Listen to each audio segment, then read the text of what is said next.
नमस्कार मित्र. अजितदादा पवारांच्या निधनामुळे बारामती विधानसभेची जागा रिक्त झाली.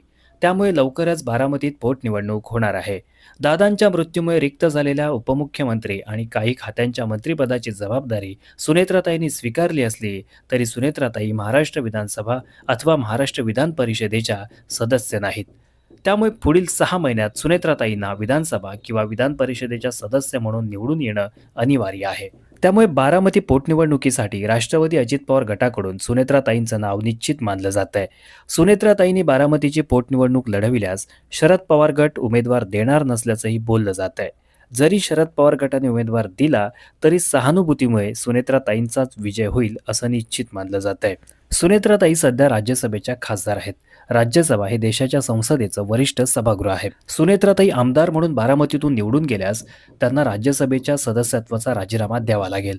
कारण भारतीय संविधानानुसार एकच व्यक्ती देशाची राज्यसभा अथवा लोकसभा आणि राज्याची विधानसभा यांची एकाच वेळी सदस्य राहू शकत नाही. राज्यसभेचा राजीनामा सुनेत्राताईंनी दिल्यानंतर पार्थ पवारांना राज्यसभेवर पाठविण्याचा विचारसुद्धा राष्ट्रवादी अजित पवार गटामध्ये सुरू आहे.